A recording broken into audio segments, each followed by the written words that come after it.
Agora vocês vão saber como a mágica é feita.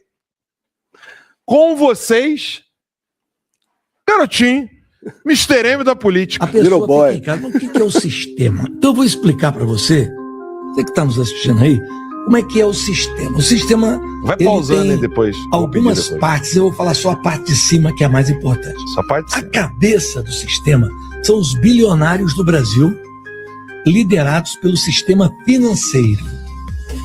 A família Moreira Salles, né? Pausa um pouquinho em cada música. Aí vamos lá. Ele vai explicar aqui a parte da família Moreira Salles, os banqueiros, a galera toda que está envolvida nesse esquema. Eu vou dizer para vocês por que esse vídeo é interessante. Eu não digo que ele é importante, ele é interessante porque ele comunica algo de muito profundo. E eu quero trazer isso aqui para vocês. Então ele está dizendo que o topo da pirâmide é financeiro. Lembrando que quem coloca a atividade principal de um povo com viés econômico materialista é Karl Marx. Garotinho, durante muito tempo, foi do PDT, que é um partido maoísta, que recebeu apoio do Partido Comunista Chinês. Vamos dar continuidade. Vamos lá. Né? A família Setúbal. Ele tá certo. Os tá donos do Bradesco. É isso aí. Essa galera de cima. Né? Aí eles têm... Paulo, lado rapidinho. Ele botou, então, a estrutura, o domínio financeiro no topo, ele colocou do lado direito o STF, do lado esquerdo o Congresso. Depois eu vou explicar para vocês por que isso aqui não é verdade. Mas ele está montando uma estrutura que elementos dessa estrutura são verdadeiros, mas não é como ele montou. Vamos lá. Aí eles têm, do lado direito deles, eles têm os guarda-costas do sistema. Quem são os guarda-costas do sistema? As cortes superiores. Exato. Eles protegem o sistema para que nada chegue no sistema. Do lado de cá, né, eles têm os legisladores do sistema, são os políticos, que normalmente giram em torno de 350 deputados federais, alguns governadores, né, e pelo menos 41 senadores. Então você tem o sistema financeiro, as cortes superiores, e do lado de cá você tem, né, a sua bancada é pessoal ali. Que eu chamo ali de os legisladores do sistema. Aí você tem uma quarta parte poderosa também, que é a mídia tradicional. Ela é o quê? Ela é a voz do sistema. Quando você ouve um comentarista, você não precisa ouvir os outros. Eles vão repetir tudo que está no boletim do sistema, que é o boletim Focus. É tudo igual, né? Isso é verdade. Eles falam para quem? Eles falam para um público muito específico, que é uma classe média, e média um pouquinho para cima. O povo não vê isso. O cara não está preocupado com o dólar. Quem vê isso é o cara que vai fazer um investimentozinho, sobra o dinheiro. É aquele empresário que tem um negócio. Eles são porta-voz. Você pode ouvir Dona Miriam, ou Nakagawa, ou outra. É tudo igual. Não tem diferença. Isso é a cabeça do sistema. Ainda tem ali uma faixa intermediária que é muito importante para o sistema, que são os burocratas. São aqueles funcionários de carreira que se preocupam somente com uma coisa, com seus privilégios. Não interessa quem seja, eles vão ganhar acima do teto. Pausa aí rapidinho. Protege. Então, pode deixar a imagem dele aí na tela. Então vamos só recapitular rapidamente o que ele disse aqui, né? No topo está a elite financeira, do lado direito está o judiciário, do lado esquerdo estão os políticos. No meio dessa estrutura estaria a mídia e aquela camada de proteção dos burocratas do sistema. Para que não haja uma ruptura do sistema. Por que nós estamos em crise? Porque o Vorcaro não é bem quisto pela cúpula do sistema. Ele é um banqueiro que sempre foi visto como 7-1. Então, na hora que ele que falou, quer expelir ele, e ele tem como advogado uma outra parte do sistema, o braço do sistema. É o sistema brigando com o sistema. É crise. Porque uma parte está dizendo para a mídia, fala mal dele. A outra parte está dizendo, segura aí. Né? Então, o sistema hoje está meio que paranoico. Você tem Os políticos querendo proteger ele. O Supremo querendo proteger ele. O TCU querendo proteger ele. A cabeça do sistema querendo engolir ele. Que é onde está o dinheiro. É onde está o dinheiro. E a mídia repercutindo o que a cabeça manda. Entendeu? Pausa aí rapidinho. Isso é importante que ele está dizendo. Porque desde o início aqui, pode deixar a imagem dele na tela, produção. Desde o início eu falava o que aqui?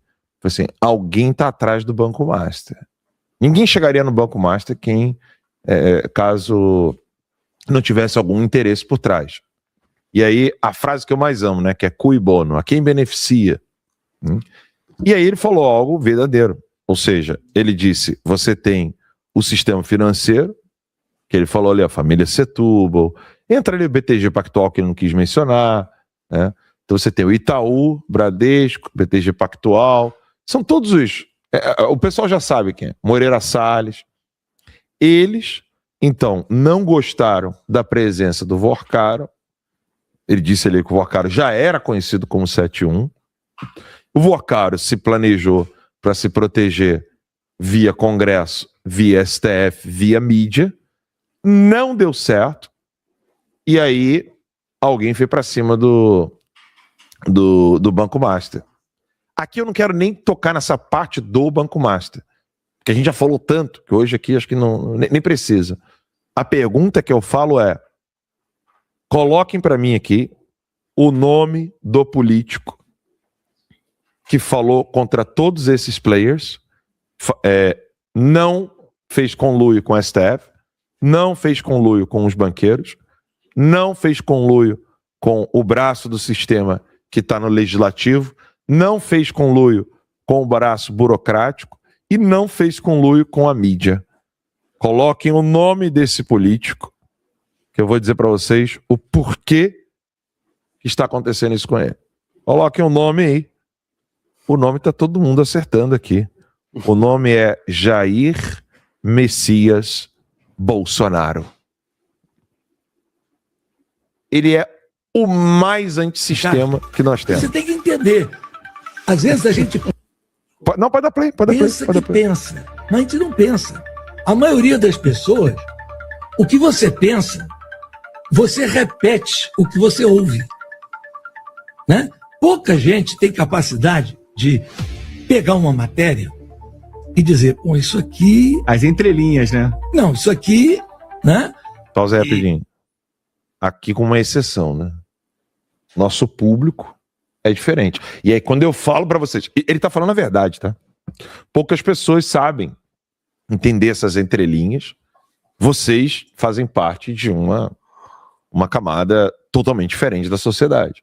Não importa se você tá na periferia, não importa se você que está nos assistindo é rico, milionário, se você é classe média alta, classe média baixa, não importa se você está ouvindo a gente no trem, no Uber ou no seu escritório, não importa se você está de férias em Dubai, o nosso público é diferenciado. E isso explica, por exemplo, óbvio, a nossa audiência alta, por exemplo, agora aqui 25 mil telas só no YouTube. Mas isso não reflete a sociedade como um todo. Por exemplo, para quebrar o teto de 25 mil pessoas ao vivo, que se nós estivéssemos aqui, por exemplo, agora com 500 mil de pessoas ao vivo, em algum momento o conteúdo que a gente colocasse aqui teria de ser conteúdo que interessasse 500 mil de pessoas ao vivo.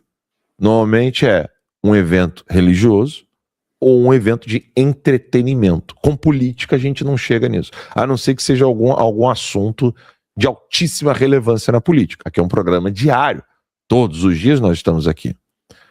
Então a gente pode até chegar a 100 mil pessoas ao vivo, como era no terça. E a gente sempre pede às pessoas aqui, a timeline é um projeto maravilhoso, vocês têm que trazer as pessoas para cá, mas a gente não vai passar muito de 100, 150 mil, porque é exatamente isso aqui que ele colocou. Pode tirar o vídeo do garotinho. Agora, um ponto crucial que eu quero trazer para vocês desse desenho do sistema que ele colocou, que se vocês observarem, esse sistema que ele colocou ali é a estrutura exata do Brasil republicano. Essa estrutura não existia antes da República. Tanto é que quem tira a família imperial brasileira do Brasil era a estrutura que queria o escravo trabalhando como mão de obra barata para manter café e cana-de-açúcar.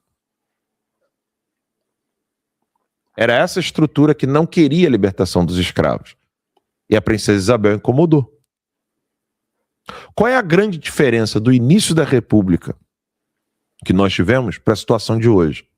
Um grupo, em 1920, no Brasil, aprendeu como lidar com esse sistema.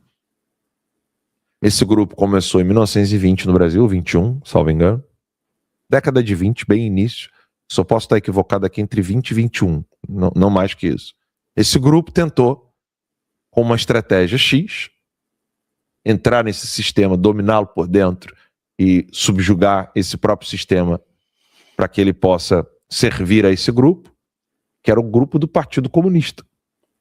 Tentaram, 10 anos depois, não deu certo, foram dissolvidos, perderam o partido, vários foram presos, ditadura Vargas, fascista, o Brasil quase vai para a guerra para estar de mãos dadas com Hitler, né? Depois disso, os comunistas se reestruturaram, houve um rompimento no pacto Ribbentrop-Molotov entre Hitler e Stalin.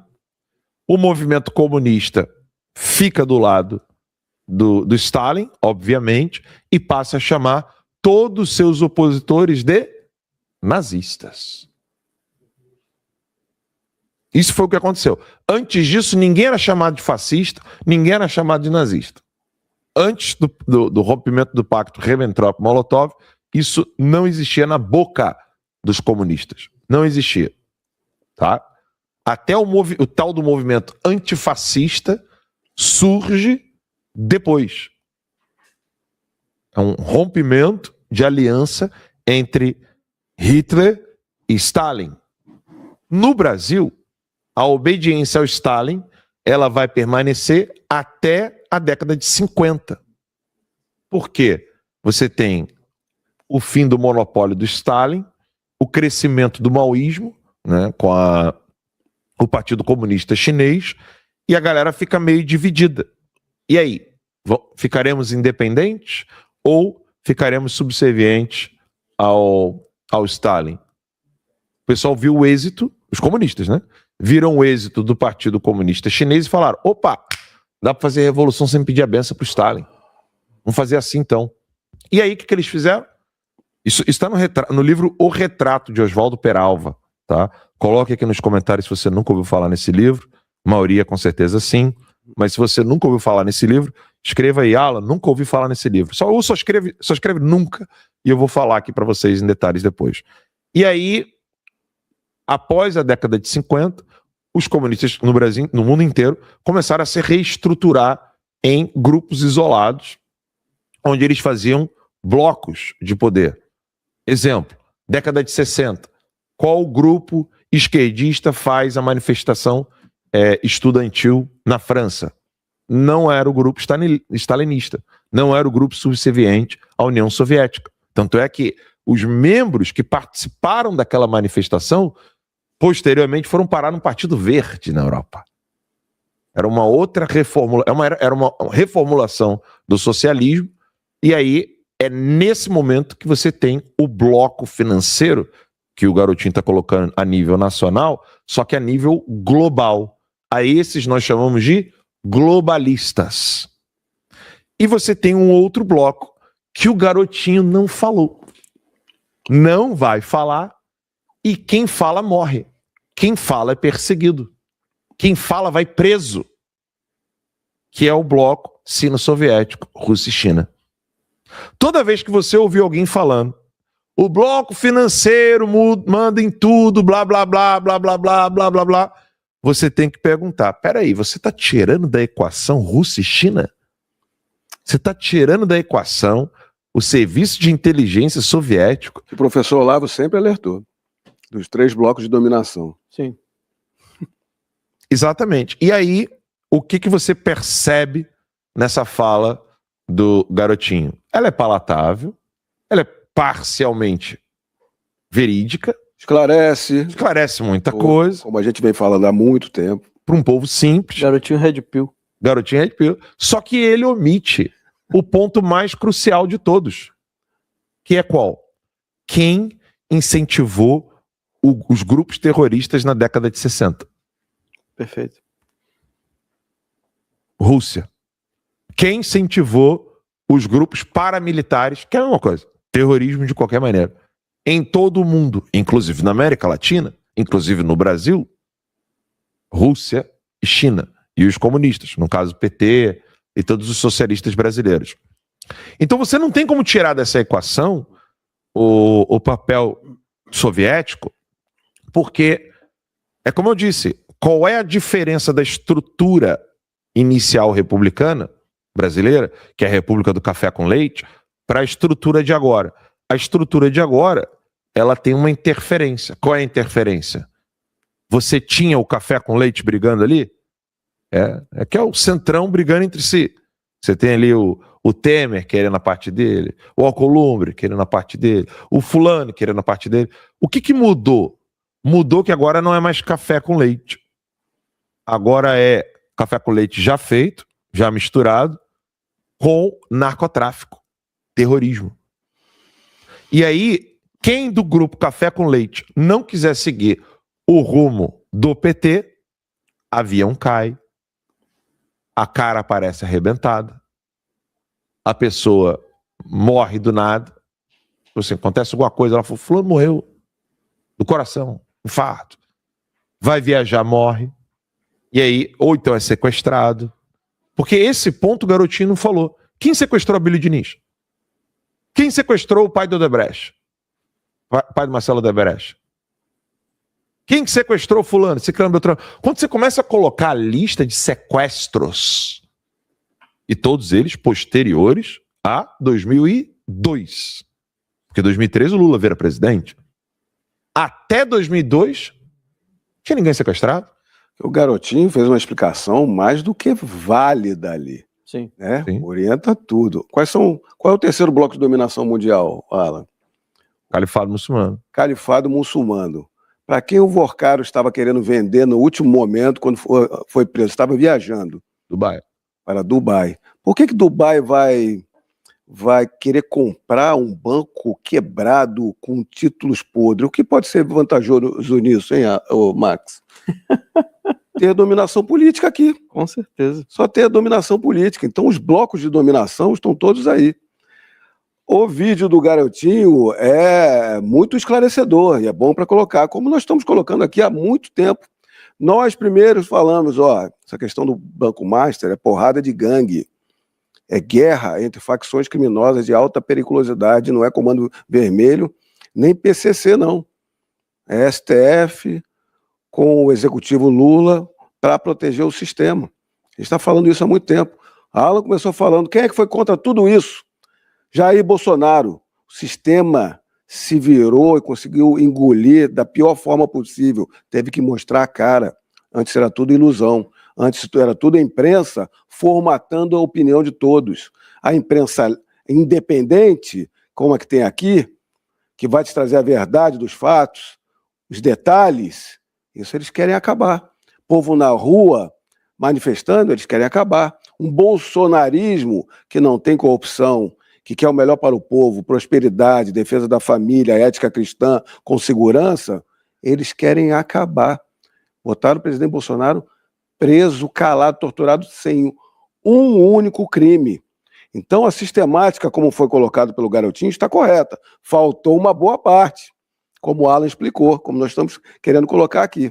Mas agora você percebe por que uma Malu Gaspar, comentarista do O Globo, de repente, ela teve uma iluminação de virtude divina, de fazer o bom jornalismo, de repente, passou toda aquela ação, fraude de ação do golpe, a imprensa batendo palma por um ditador, violador de direitos humanos, Alexandre Moraes, e nada aconteceu. Por que agora a Malu Gaspar, o Metrópolis fazendo as investigações do Tayaya, né?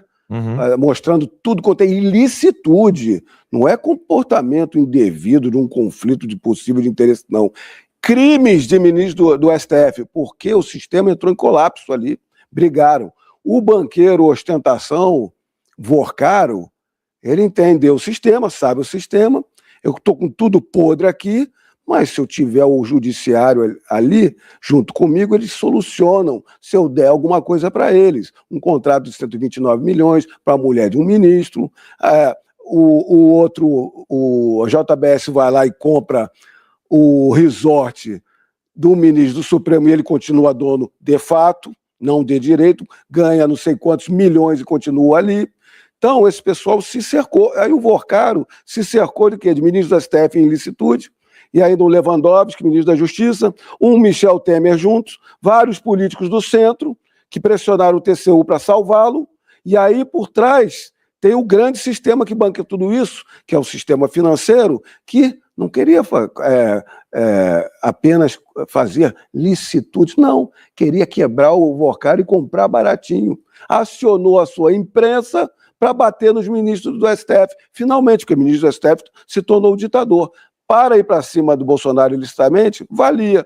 Agora, melhor botar eles de volta na caixinha novamente. Então, por isso que está essa guerra agora, que é bom bater palmas, assistir de camarote, comendo pipoca do que vai acontecer. Será? Não, porque tem muito para virar pizza. E o que nós temos que fazer é salvar Jair Bolsonaro, todos os aliados, todos os presos indevidos do 8 de janeiro da prisão. A anistia. Isso só vai acontecer, vou voltar aqui, com a direita unida brasileiro, tendo consciência disso tudo, que nós brigamos como um sistema, que é um monstro, que faz com que atormentem a gente, criminalizem, aterrorizem. Mas o povo, eles é que tem medo de um povo unido. Então essa caminhada mostrou isso.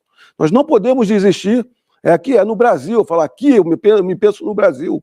É no Brasil, é a nossa casa, é onde a gente reside, a gente cria os nossos filhos, queremos uma melhor geração e prosperar. Então não há como desistir. Nós estamos aqui, nós tivemos que sair para poder falar, porque tentaram nos destruir, nos encarcerar sem crime. Nós não vamos parar. Então vocês no Brasil não podem parar também.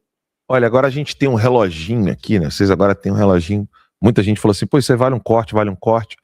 É bem fácil agora com um relógio aqui, né? Graças à nossa equipe maravilhosa. Infelizmente não posso falar o nome da pessoa ali, né? Mas uma delas é o Bob, o outro é o Superman, Batman, tudo junto, que tá sempre nos ajudando. Tem um coração enorme, vocês não têm ideia.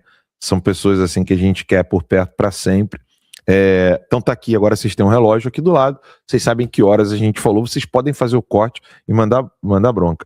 A Priscila fez uma pergunta que essa eu quero o Márcio Ramage respondendo, vai ser lindo. Ela falou assim, Alan, é conveniente para os bancos um sistema comunista no Brasil? Perguntou aqui a Priscila Gomes. Eu acrescento essa pergunta para nós respondermos aqui, né? Por que você acha que esses donos desses bancos votam sempre no Lula? Sim. Essa é toda a questão. Está tudo intrínseco. Você vê o socialista, o comunista, com o globalista. O globalista financia, o comunista acha que vai dar o golpe neles, enquanto o globalista está usando todas essas pessoas. Os bancos querem enriquecer, não com a prosperidade do Brasil. Essa, infelizmente, é a marca do sistema financeiro no Brasil, que é só com a rentabilidade, com juros altos. Juros altos quebra a tua economia doméstica. Um pequeno empresário quer comprar um maquinário, quer comprar alguma coisa. O pequeno empresário que eu falo é um dono de um bar, o cabeleireiro, o que está com carros alugados, até uma cooperativa de táxi e tudo mais, que está conseguindo. O cara do Uber precisa comprar alguma coisa, os juros altos acaba. Nos Estados Unidos é completamente diferente. Você quer empreender, tem um bom negócio, facilita toda a vida. Não. Esses grandes bancos, eles precisam dessa grande rentabilidade. E por quê? Porque fazem negócios escusos com o governo. Eles que compram por ninharia grandes possibilidades do Brasil. Então é por isso que esses grandes bancos estão com um governo socialista, como o do Lula. Não querem saber do Brasil, nem do brasileiro, só por eles. O Brasil é o segundo país do mundo com maior concentração bancária. Se a gente fala da China, a China tem mais diversidade de bancos que o Brasil, bancos privados. Lógico que serve ao governo central, mas tem mais diversidade. Com mais diversidade, tem mais possibilidades de acesso a benefícios de bancários para qualquer pessoa, até a juros mais baixos. O Brasil é o segundo, o primeiro é a Holanda, mas a Holanda é diferente, porque ela protege os seus bancos. O negócio mundial de moedas e comércio começou na Holanda, no século XVI, lá atrás. Então, a Holanda tem uma concentração para o benefício dos seus negócios para a população. O Brasil não, concentra em 5 bancos que tomam todo o dinheiro nosso, ou seja, nós não somos aqui contra o mercado de capitais, pelo contrário. Nós somos liberais, conservadores, com o aspecto liberal de economia, mas não essa concentração bancária. Nós precisamos do mercado de capital, nós precisamos de economia livre, mas há um cartel no Brasil que só se beneficia do dinheiro público.